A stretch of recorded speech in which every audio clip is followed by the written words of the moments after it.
श्रुतिस्मृतिपुराणानाम् आलयं करुणालयं नमामि भगवत्पाद शंकरं लोकशंकरं सदाशिवसमारम्भां शंकराचार्यमध्यमाम् अस्मदाचार्यपर्यन्तां वन्दे गुरुपरम्परां श्रीकान्तो मातुलो यस्य जननी सर्वमङ्गला जनकः शंकरो देवः तं वन्दे कुञ्जराननम् श्रीराम सौमित्रि जटायुवेद षडाननादित्य कुजार्चिताय श्रीनीलकंठाय दयामयाय श्रीवैद्यनाथाय नमः शिवाय वसुदेवसुतं देवं कंसचाणूरमर्दनं देवकी परमानन्दं कृष्णं वन्दे जगद्गुरुं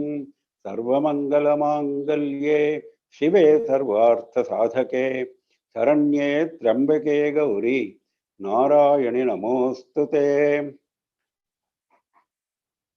नमः पार्वतीपतये हर हर महादेव। सर्वत्र गोविंद नाम संकीर्तनम गोविंदा गोविंदा। श्री जगदंबिकायै जय जय।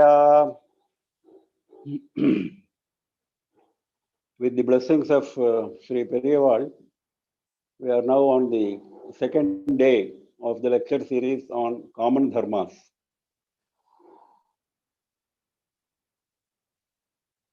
On the first day, we had an overview, a general look at the introduction to these common dharmas. We saw there are 4 purusharthas, dharma, artha, kama and moksha in human life. And there are 14 vidyasthanas, sources of knowledge to guide us in our pursuit of these purusharthas.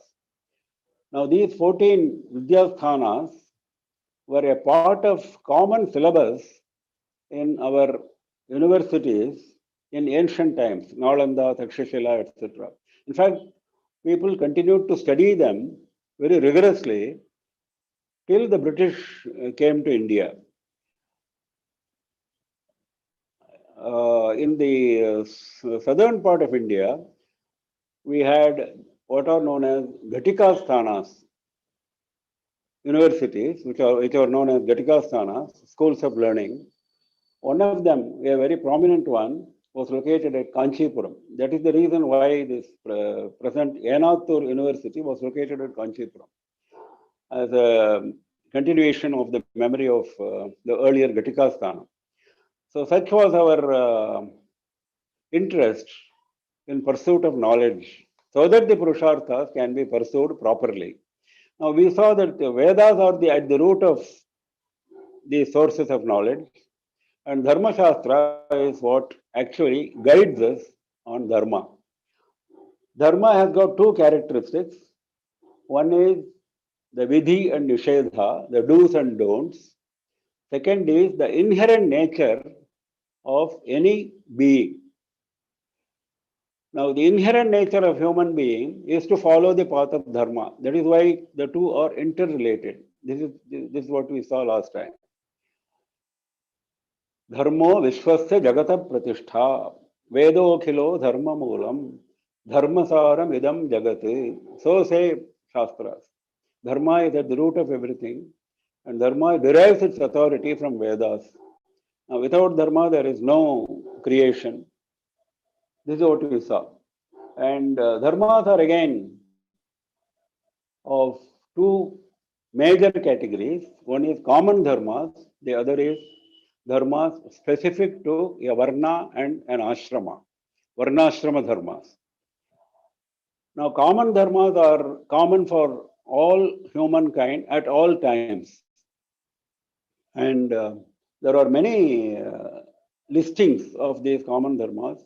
We chose the one given by Manu, which says, Dhritihi kshamadamosteyam shauchamindriya nigraha dhir vidya satyamakrodho dashakam dharma lakshanam. These 10 are the lakshanas of dharma, the characteristics of dharma, common dharmas.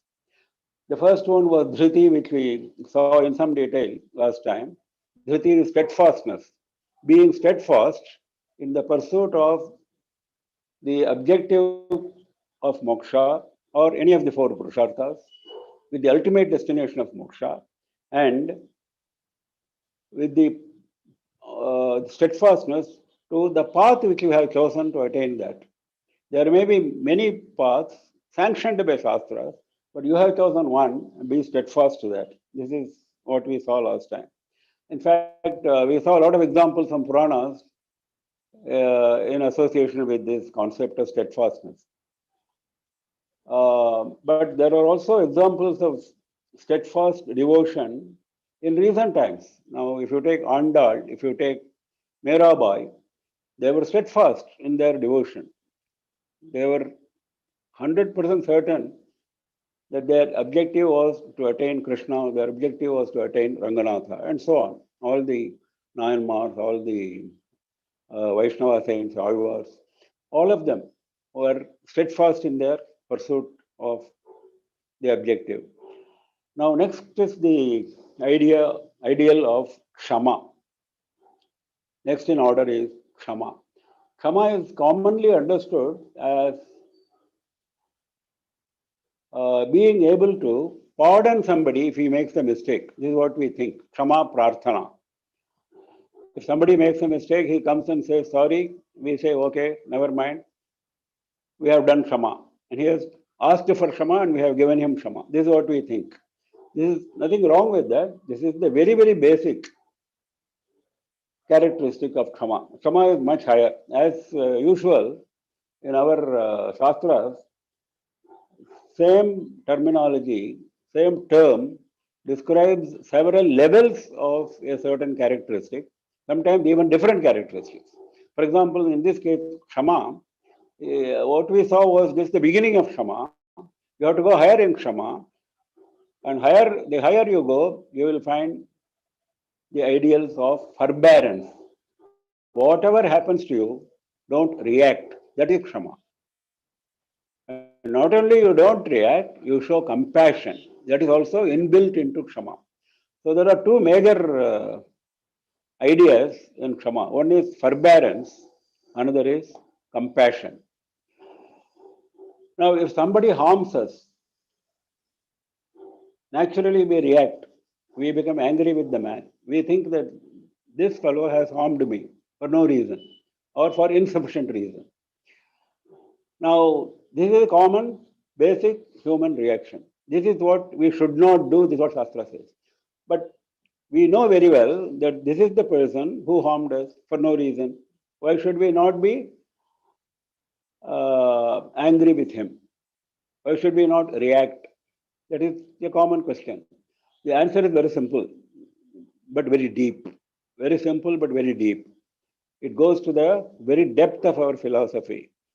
Now, any harm, in fact, any good which comes to us is not brought by any individual or any circumstance. There are individuals and circumstances which appear to be bringing us good or bad, but that's only appearance. If that particular circumstance was not there, some other circumstance would have brought the same result of good or bad. If that individual was not there, some other individual would have brought the same result. Why? Because that is written in our karma. That is where prarabdha karma comes. Because on this particular day, I am supposed to face that particular situation. This is expected to happen. That is written in my jataka, in my horoscope, the day I was born. So this man was only an instrument in making that happen. So there is no question of reacting to the instrument. You have to react to the source, and source is ourselves. So the only reaction is you have to improve yourself. The only possible reaction is you caused this to happen yourself.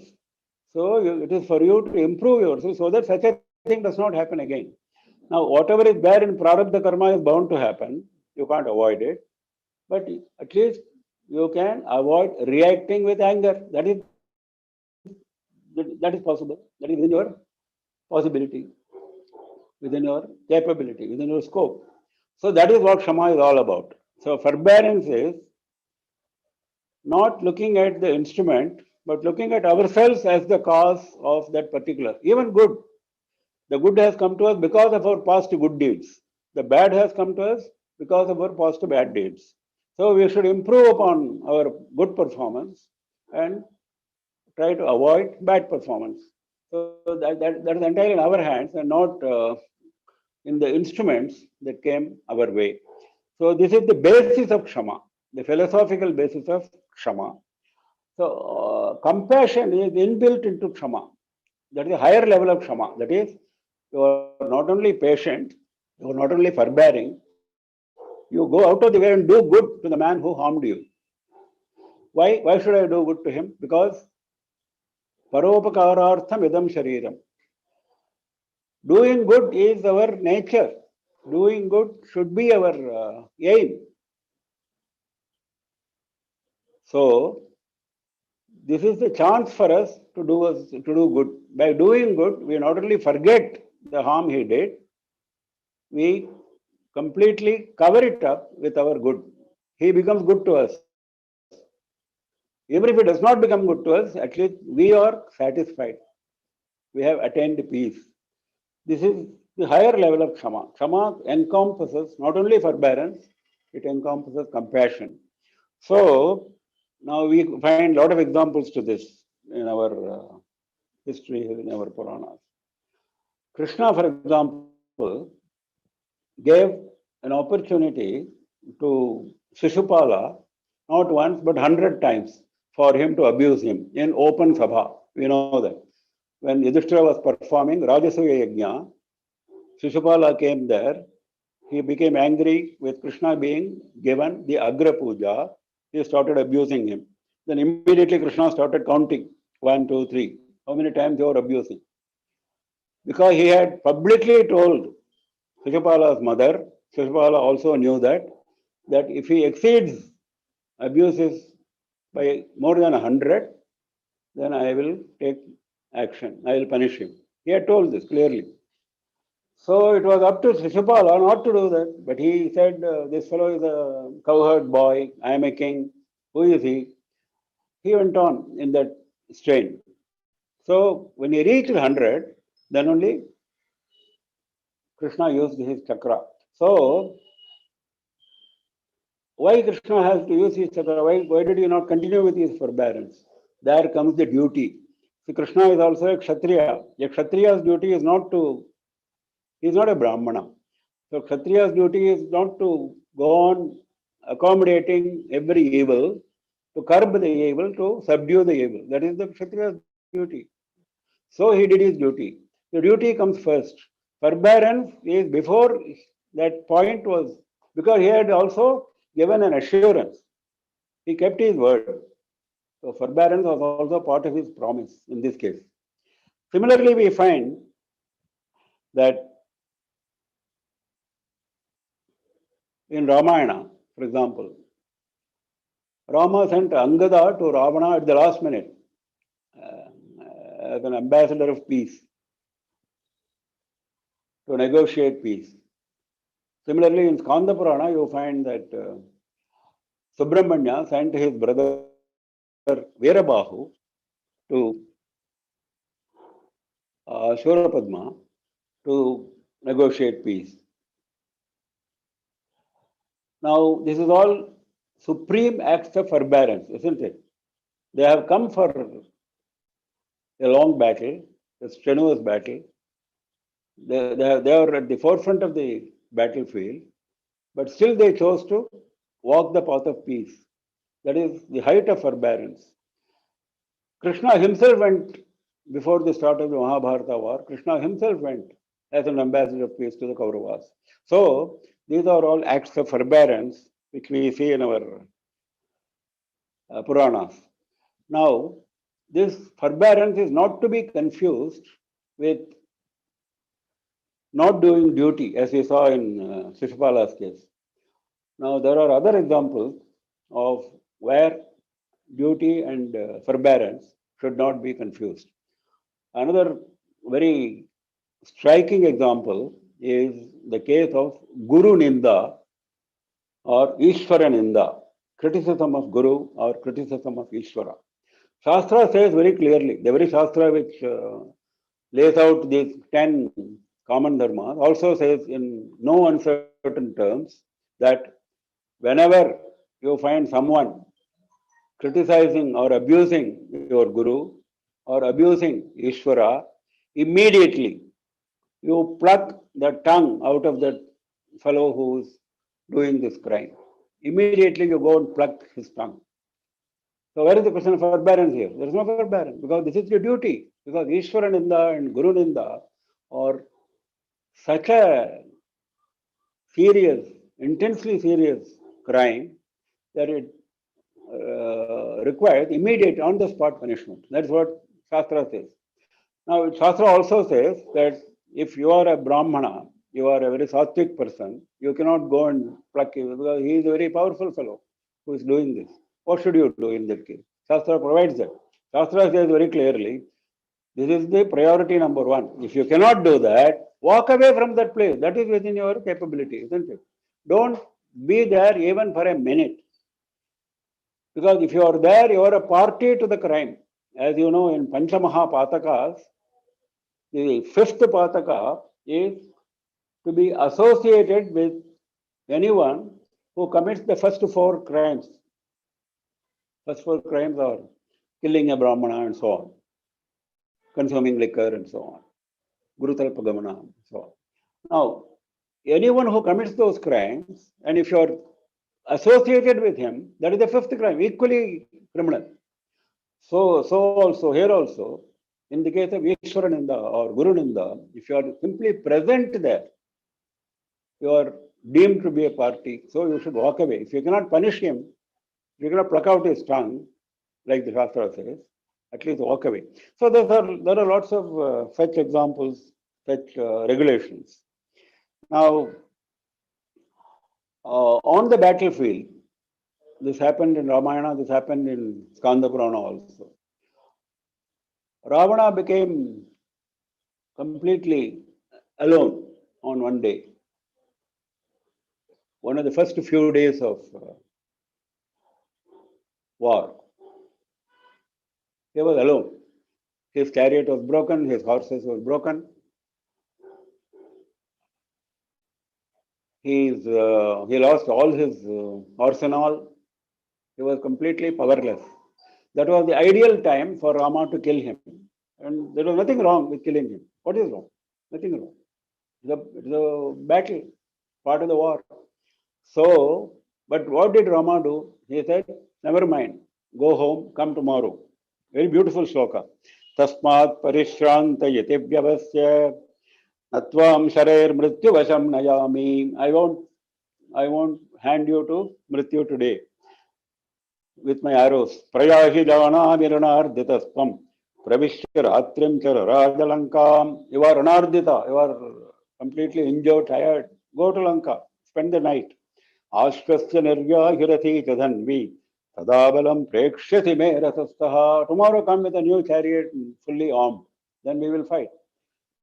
Same thing happened in the war with Surapadma. Subramanya also did the same thing. The very second day of the war, there was a 6-day war. The very second day of the war, he came, Surapadma. In spite of his son's advice, he came. And he completely lost the battle.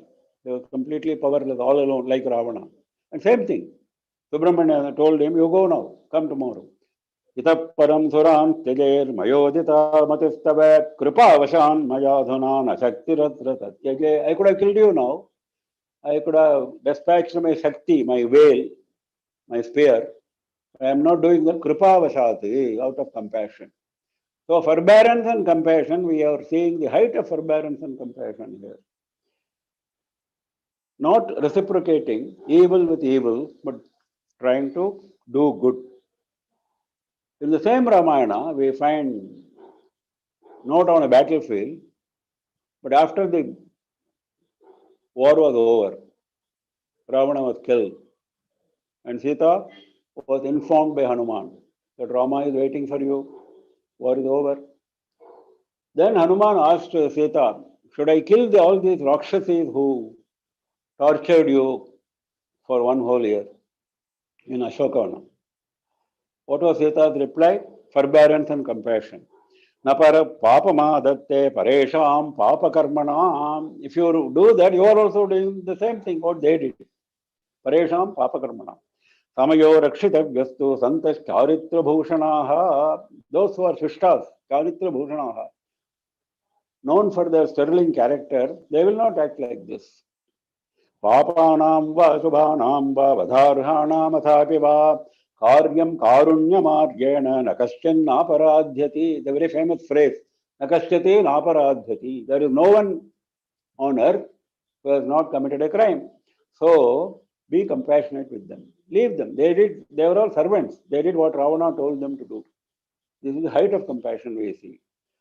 So we find forbearance and compassion go together in all these cases. Of course, it's extremely difficult. It's very easy to preach, very easy to study in Puranas, but very difficult for us as ordinary human beings to practice. Nobody denies that. But we have to start somewhere. Now, another case where similar forbearance and compassion, we see the height of it in Mahabharata. Very pathetic situation. Bring tears to your eyes.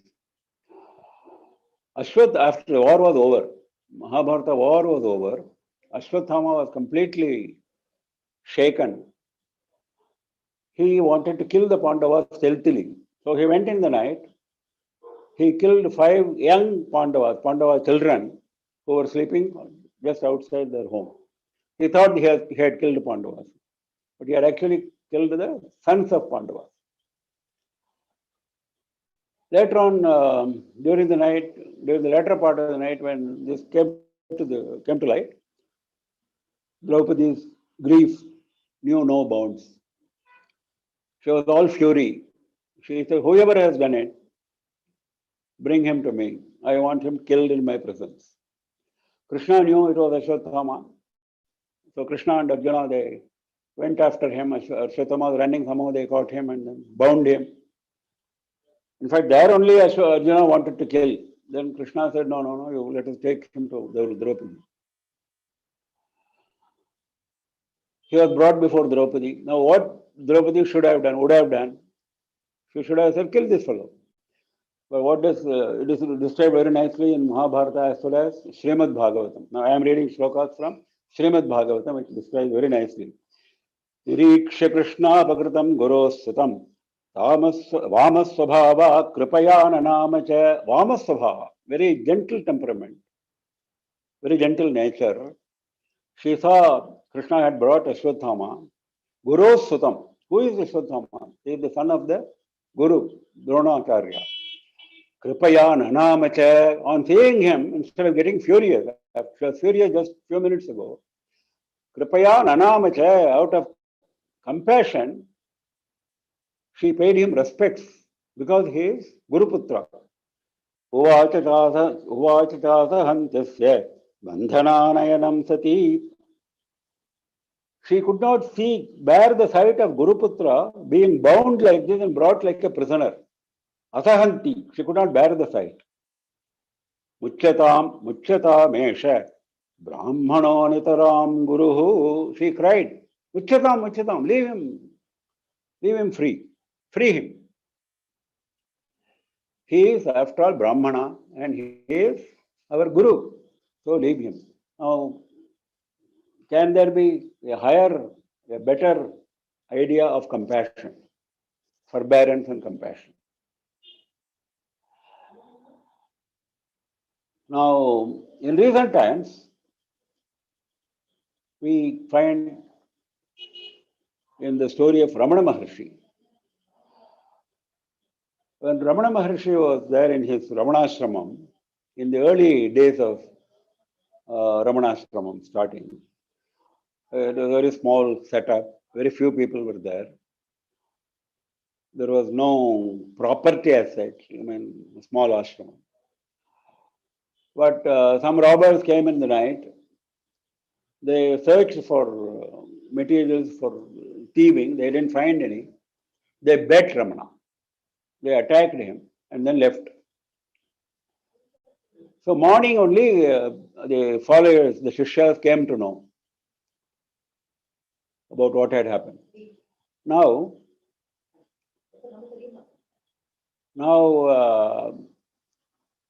what did Ramana say to his Shishyas? What he said was, yes, these thieves came, they were looking for some valuables. What valuable is there in our ashram? Nothing is there. So they were disappointed. They bet me, they attacked me. They did puja of a different kind. You are also doing puja. You bring flowers, you bring fruits. They do puja, pushai, as they say in Tamil. This is a puja of a different kind. That's what they did. So he mentioned it so lightly, so humorously, but the Shishyas were shocked.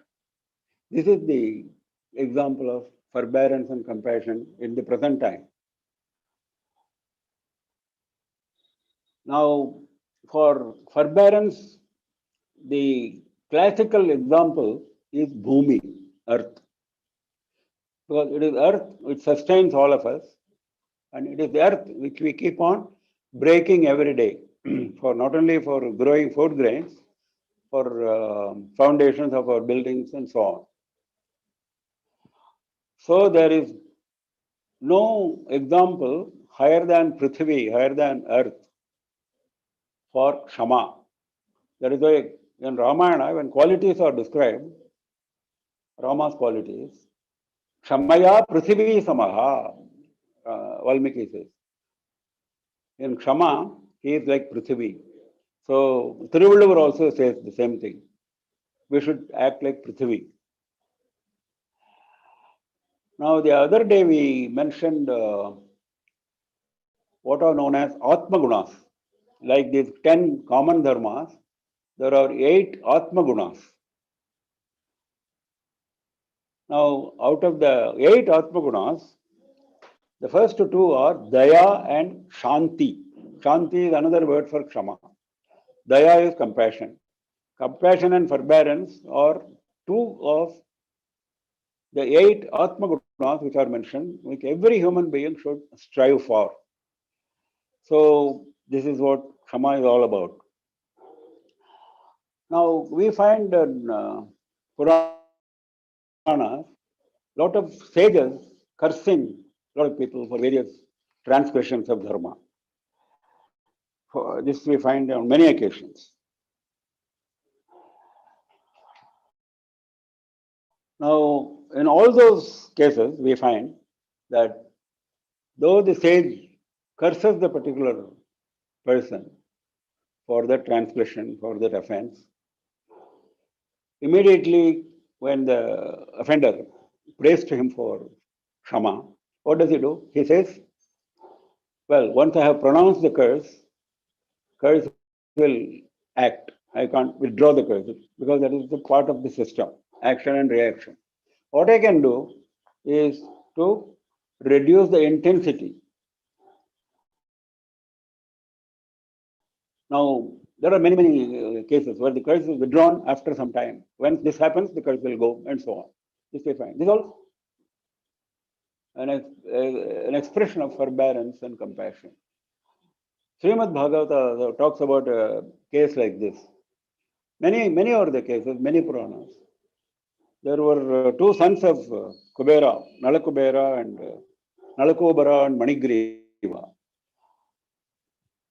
They had committed an intolerable offense to Narada. So Narada cursed them, you become trees. Immediately they prayed, they said, no, unknowingly this has happened, please pardon us. Then what did he say? Yes, the curse will act, you will become trees, but you will get your salvation at the hands of Krishna.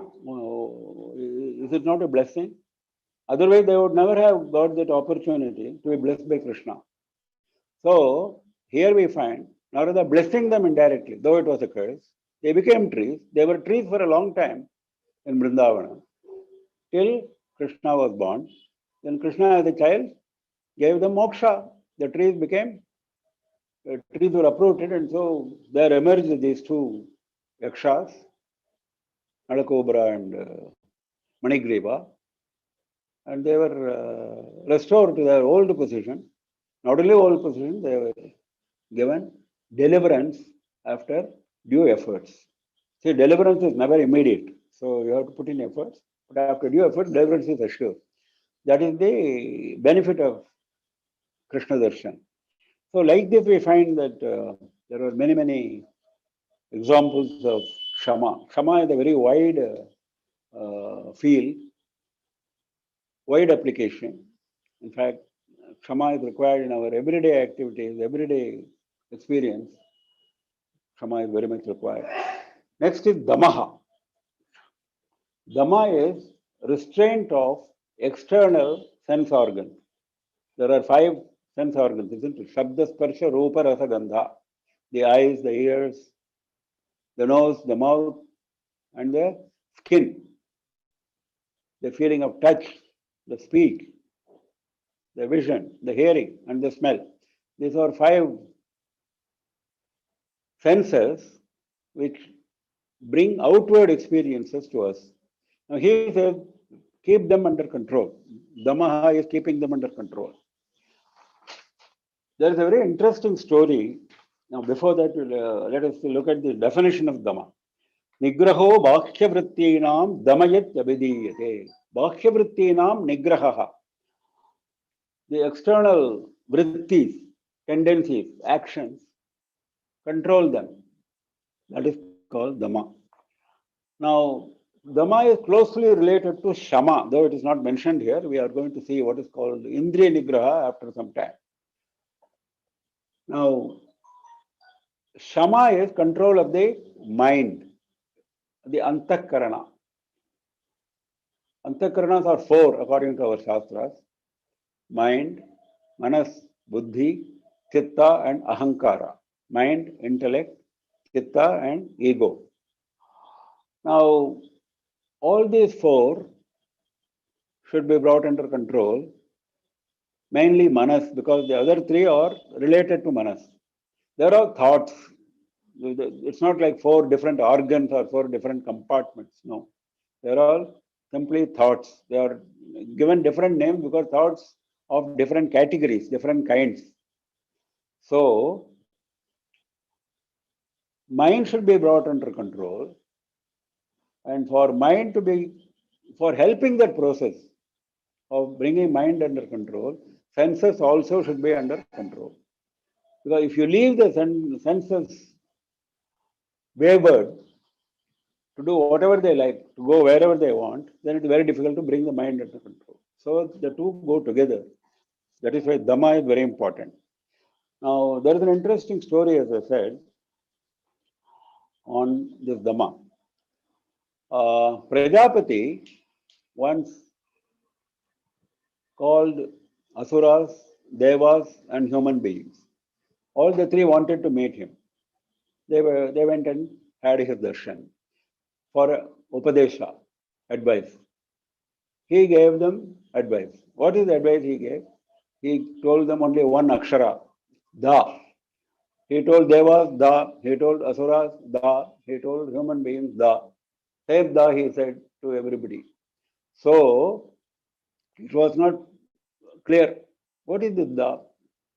Then they cogitated on this and they found. Asuras found that the Da means Daya, because that is what they lack.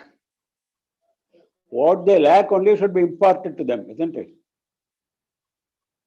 What they lack is Daya, compassion. So they say they understood it as Daya.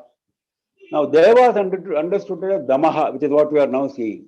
Damaha, restraint of sense organs, because they are used to enjoying bhogas of heaven, unlimited bhogas of heaven. So sense organs are free, ever free. So bring them under control. Because even for Devas, you cannot be in Swarga all the time. There is a time limit, even for them. So after that, what will happen? They will be born as humans or some other birth. So you have to undergo these experiences. So the idea of Dhamma is suitable for them, necessary for them. Then for humans, da means dhanam.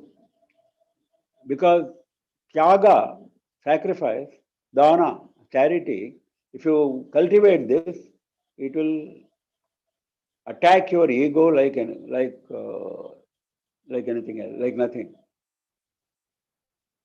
The best attack on ego is to cultivate dhanam, charity, tyaga. Because the more you gather, accumulate things for your own enjoyment, you are deviating from the four purusharthas, particularly the last purushartha of moksha. So, to develop detachment, after detachment is the first lesson in our Jnana Marga, Viveka, Vairagya.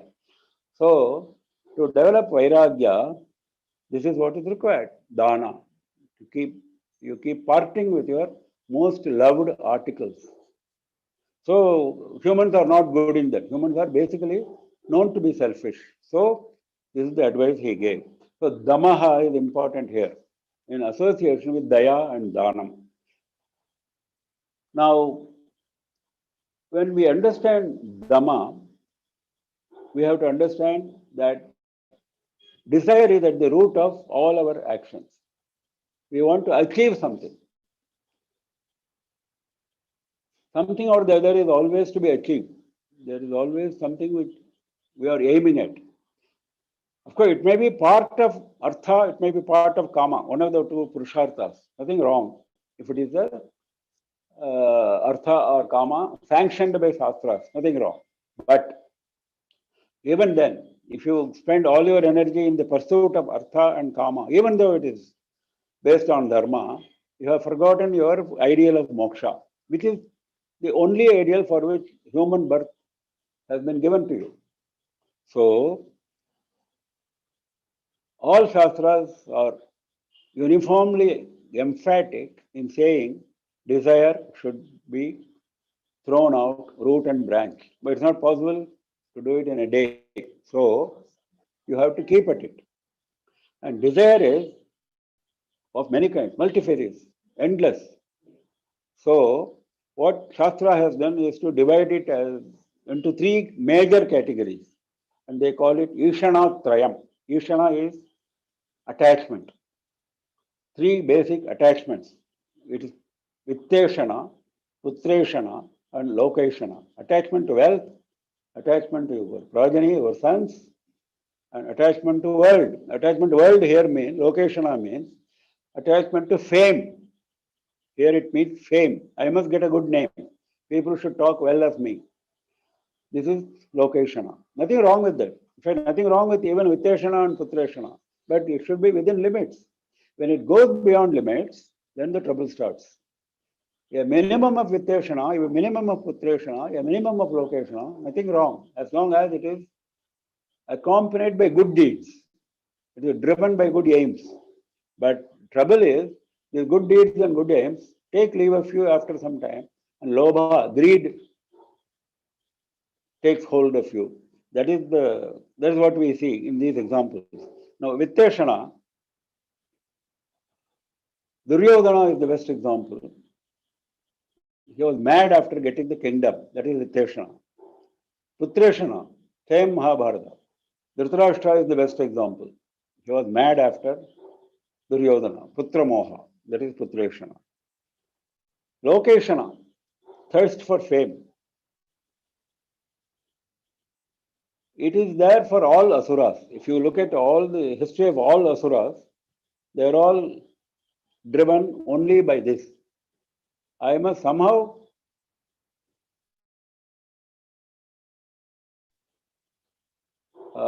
drive Devas out of my way.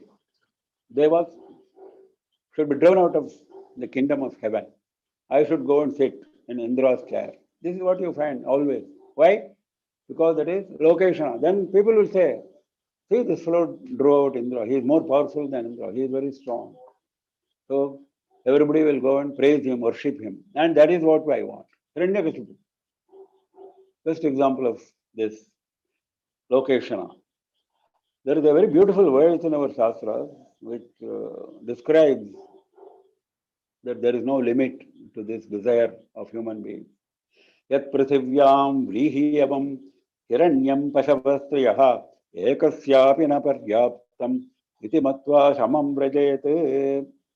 All the food grains in this world, yat prithivyam vrihiyavam hiranyam, all the gold in this world, all the cattle in this world, all the women in this world will not be adequate even for one human being. Ekasyapi na paryaptam. If you go on accumulating, if you go on enjoying, there will be no end. There are many stories in this regard. Iti matva samam vrajayet. Knowing this, that is where intellect comes. We are going to see later on. Dhihi is one of the common dharmas, buddhi. Buddhi has to be employed. That is why he says, iti matva shamam vrajayet. Shama is control of mind. You should control your mind.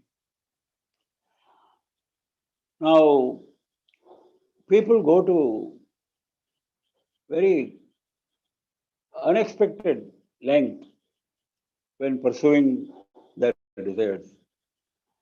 Ramana Maharshi quotes a story from Yoga Vasishtam. He says, this is a very nice story. He says, there was a Mahout, he was cruel with his elephant, very cruel with his elephant. Elephant was very distressed with him. One day, when he was unfettering the elephant, he slipped and fell down on the floor. The elephant had become unfettered, this fellow had fallen on the floor. So it was ideal for the elephant to trample him and put him to death. It was easy. But the elephant didn't do that. The elephant had compassion for Mahout. After all, he is the one whom I have lived with all these, though he was cruel to me. So what did the elephant do? It ran away into the forest. It left the Mahout and ran into the forest. It spared him and escaped. But the Mahout was wicked. Mahout could have kept quiet. What did he do? He went and searched for the elephant in the forest. At last he located. He wanted to take revenge for having left him and run away into the forest. What did he do? He dug a deep pit and was waiting for the elephant to. Like that, that's how they catch elephants in the forest. Elephants are caught in this manner. So he knew how to catch the elephant. So he dug a deep pit, covered with grass and all that. The elephant fell into the pit and he killed the elephant. The elephant, which could have killed the Mahout, was killed by this Mahout. This is the height of selfishness, anger, unrestrained mind, unrestrained sense organs. Yoga Vasishta gives this story. That's why Shastra repeatedly says, Ashahi paramam dukkham, nairashyam paramam sukham. Ashahi paramam dukkham. The most sorrow comes from desire. The most pleasure, the most joy comes from abandoning desire. Nairashyam paramam sukham. We find another nice, interesting story. Agastya and Nahusha. Nahusha was a king, a human being. He was a king on earth. When Indra in Swarga, in a certain situation, he had committed Brahmahati, so he killing of a Brahmana. So that is after Vritravada. Vritra was the Brahmana. The way he killed Vritra stealthily was not liked by Devas. So he felt very bad. Nobody respects me. I've got a very bad name and so on. He disappeared. He hid himself in Manasaro. So Swarga was left without a king. Now Shastra says neither Bhumi nor Swarga, they should never be left without a king. King should always be there. So Saptarshis were looking for a substitute Indra. and they found Nahusha. Nahusha was, according to them, the best. He was indeed, otherwise, why would Saptarishi select him? He was indeed a very righteous king. He had made a name for righteousness, for a dharmic king. So he was chosen. He went and became Indra. He was anointed as Indra. For the first few months, he was nice. He stuck to Dharma. One day, this is how it happens. One day he found that Indra has disappeared, but Indrani is there in Swarga. Indrani should be my possession because now I am Indra. He forgot the basic lesson that Indra is a possession and Indrani belonged to the original Indra, not to him. Not that he didn't know, he was an expert, he was an Nipuna in Dharma. Not that he didn't know this, he knew. But the lust after Indrani took hold of him. Then, well, it's a long story how there are a lot of developments before he could get Indrani to say something. Now, Indrani, on the advice of Brihaspati, Devaguru, Brihaspati, what she said was, okay, I will accede to your demand, provided you do one thing for me. From your palace, and Indrani was at that time in Brihaspati's house. So, from your Indra's palace, you come in a palanquin to Brihaspati's residence. The palanquin should be carried by Saptarishis. This is the condition. If you do that, I will accede to your demand. She knew somehow this will fail. That is what Brihaspati had told her. Somehow this will fail. By Bhagavati's grace, this will fail. So, Saptarishis were called and they were carrying the palanquin. This fellow was sitting. Nahusha was sitting. Now, out of the Saptarishis, one was Agastya. Now, Agastya is short, so his steps are short correspondingly. He could not keep pace with the other 6 who were carrying the palanquin. So he was not only slow, the palanquin was also a little bit shaking because of this. Not evenly, not smoothly proceeding, and it was not fast. And this fellow wanted to go fast to the Brihaspati that he wanted to see Indrani fast. So he became very restless. He shouted at Agastya, Sarpa Sarpa. Sarpa means go fast, fast, fast. Agastya was waiting for this kind of opportunity because all the Saptarishis were very angry for being asked to carry, because they had appointed this Indra, and normal courtesy requires that Indra's orders should be obeyed. That is why they had to carry the palanquin. But this is not the way you treat Saptarishis. So they were very angry. So they were waiting for an opportunity. So Agastya struck immediately. What did he do? He pronounced a curse on Nahusha. He said Sarpa Sarpa, Sarpo Bhava. He said Sarpa Sarpa. He said Sarpo Bhava. You become a Sarpa. He fell down immediately as a snake to earth. As a dangerous big snake. Now, then he prayed to Agastya. This has happened out of my ignorance, this, that, and all. Before he dropped down to earth. Then Agastya was kind enough, was compassionate enough to bless him. He said, when you have to wait till Krishna Avatara, during Krishna Avatara, you will gain moksha. So Krishna came there, this serpent was there in the forest, and he gave him moksha. So we find there is no limit to desire. Desire can lead to anything. Desire leads to lobha, greed, and greed leads to everything. There is a beautiful verse in Devi Bhagavatam which says what lobha will do. Pitaram, mataram, bhratren, gurun, swajana bandhavan, hanti lobha samavishtaha, yanonatra vicharana. A man who is a lobhi, who is possessed of lobha, greed, what will he do? He will not think twice before he kills his own father, Pitaram, Mataram, Bhratran, his own father, his own mother, his own gurus. his own brothers, Swajana Bandhavan, other relatives. Natra Vicharana, there is no doubt, he says. Abhaksha Bhakshanam Lobhat Agamya Gamanam Tatha. He will do anything. He will eat things which should not be eaten. He will go and run after women whom he should not do, run after. Karoti kala trishnartho dharmatyagam tatha punaha. He is using a beautiful word. Karoti kala trishnartha. He is to be pitied. Trishna artha. Artha is one who is suffering, actually. He is suffering from Trishna. Trishna is extreme desire. Trishna is extreme desire. So,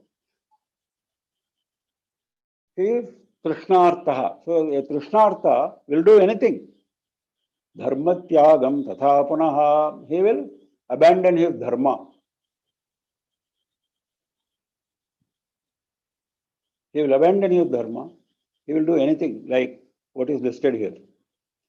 That is why Veda says very clearly, we should be very careful with our sense organs. Don't think. Sense organs are, after all, external. They are controlled by the mind. I have good control over my mind. Let my eye see anything. Let my ear hear anything. Let my nose smell anything. Let my hand touch anything. Nothing will happen to me. That is very dangerous. That is why Veda, the prayer in Vedas is Bhadram Karne Vishranyama Devaha Bhadyam Bhadram Pashyemakshabhir Yagatraha. Bhadram Karnebhi Shranyama. Always let me listen to auspicious, good things. Bhadram Pashyem Akshabhir Yagatraha. Let me look with my eyes at auspicious things, not inauspicious things. So, in fact, the ears and the eyes are the most powerful sense organs out of the five. The other three are not always in use. These two are always in use. Whether you like, during the hours when you are awake, eyes and ears are always open. They receive the signals from outside. Whereas the nose, the faculty of speech and the faculty of touch are not present always. They have to be employed. Whereas these are involuntary. You keep on, that's why the emphasis is on these two. The Veda also refers to these two. So if you restrain these two, you have achieved most of what you need to achieve. Like this, there are many stories. Indra lusting after Ahalya. That's what we find in Ramayana. In fact, Ahalya was the daughter of Brahma. Brahma had created Ahalya as the most beautiful woman. And the moment she was created, Indra lusted after Ahalya. The moment she was created. And Brahma warned Indra, this is Ahalya is not for you. And what he did, he handed over Ahalya to Gautama, who was a sage. Gautama had not married Ahalya at that time. Gautama was in charge of keeping Ahalya with him for safe custody, for protecting from Indra. Then after a few years passed, Brahma gave Ahalya in marriage to the same Gautama. But Indra had not forgotten Ahalya. That is why when Gautama was not present in his ashram, he came and he took the garb of Indra, garb of Gautama. He appeared like Gautama, but he was Indra. And he went after Ahalya. This is what we find in Ramayana. And then Gautama came in time and then he punished Indra. He cursed Indra. Now, this shows there is no limit for a man's desire. Absence of Dhamma will lead to Kama, will lead to Lobha. These are various stories which we find not only in Puranas, but we can also find them in post-Purana period, in what we call as historical period. There are many, many stories. So it is essential that we practice Dhamma. Dhamma includes Ahimsa also. Because if you don't restrain your sense organ, you may end up doing himsa, doing violence, because you have not achieved your desire.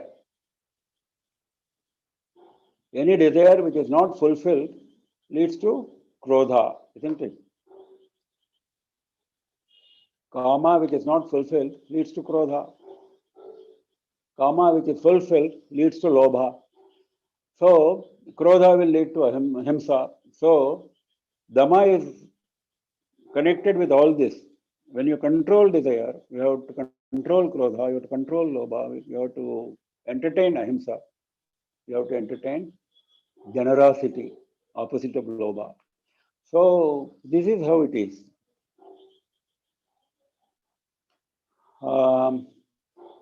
Should we stop now, or are we going to have questions, or should we continue? Mama, up to you. I've not seen any major questions come.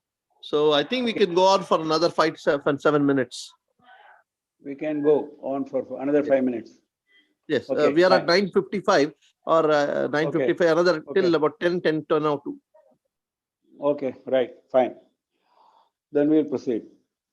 So we have seen today so far Kshama and Damaha. Kshama and Dama.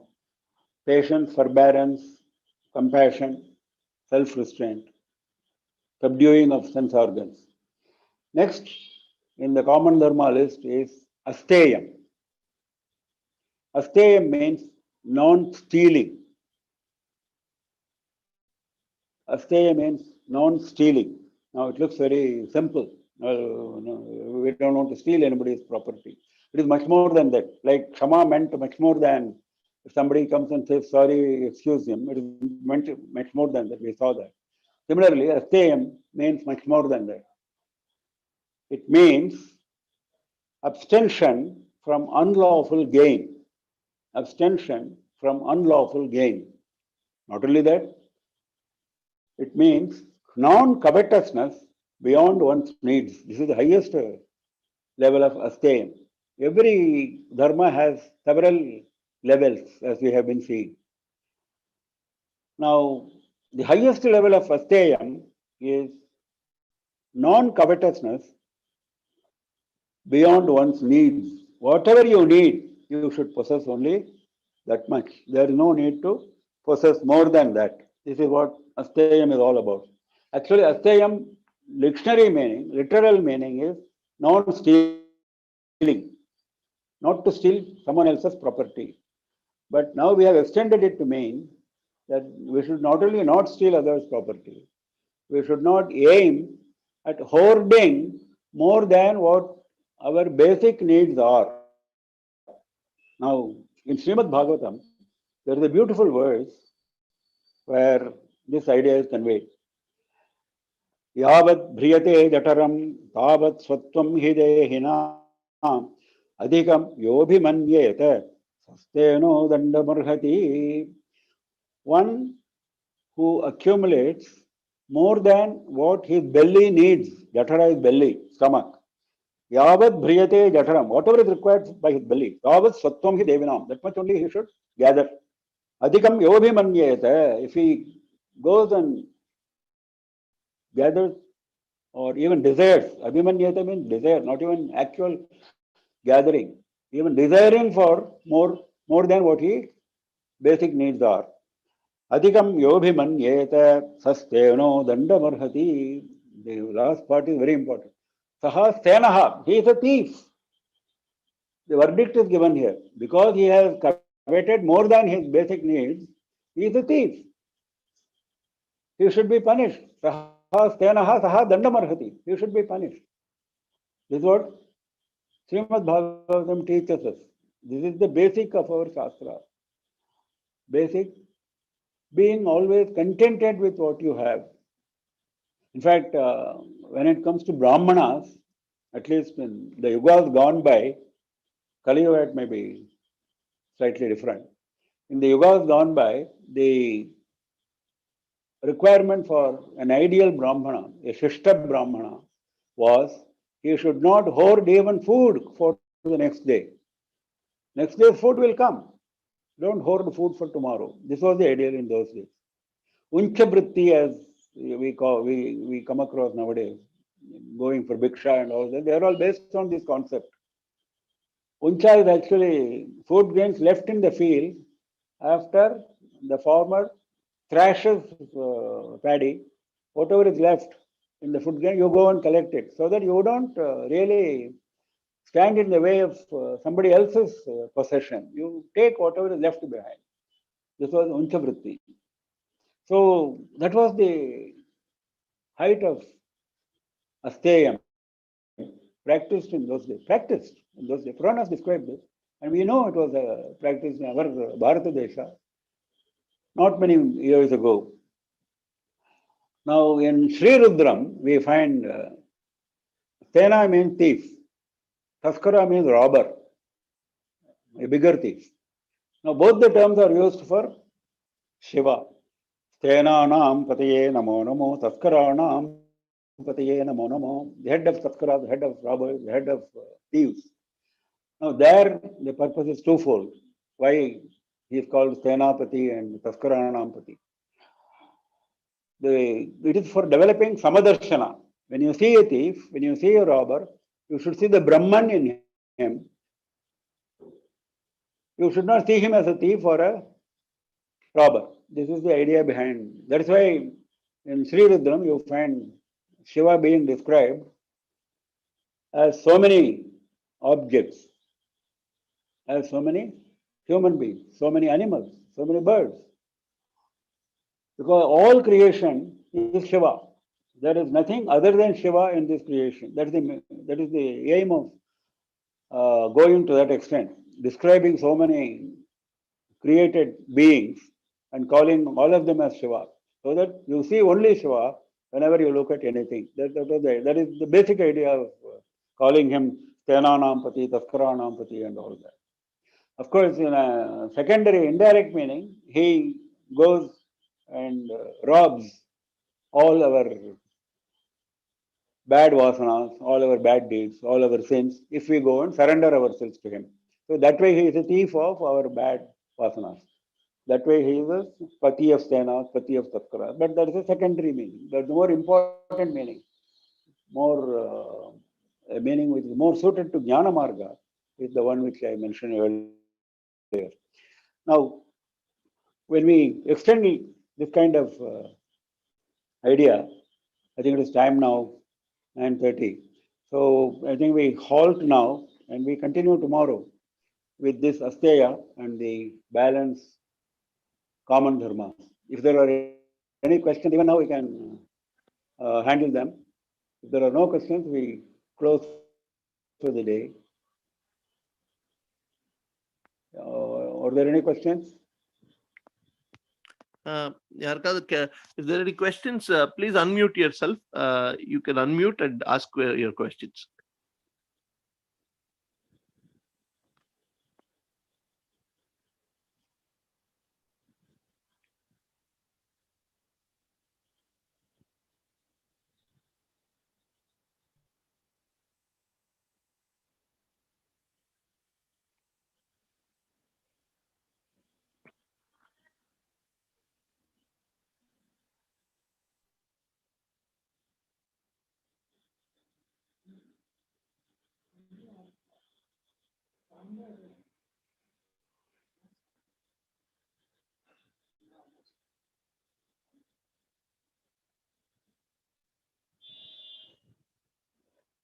I think there are no questions. I can't hear any question. Yeah, I Yes, don't see anything in the chat either. Yeah, no questions, Okay. Mama. Okay, so maybe eventually, as we make more sessions, maybe there'll be more questions coming. Okay, yeah, maybe. And they can also send their questions in writing as was suggested in the last session. Yeah, Ma. They can send the written questions and we can still answer them. Yeah. So we close for the day. By the grace of Sri Periyawal, this session has gone on well. I thank Kanchi Kamakoti Seva Foundation for organizing this so nicely. I thank all the attendees for giving a patient hearing. Namah Parvati Pataye Har Har Mahadeva Sarvatra Govinda Nama Sankirtanam Govinda Govinda Govinda Thanks, Mama. Namaskaram. Jaya Jaya. Namaskaram, Mama. Thank you. Namaskaram, Mama. Rumba nalla irundhudu, Mama, session. My name is Shivakumar, Mama. Thank you. And unfortunately, I'm not able to see the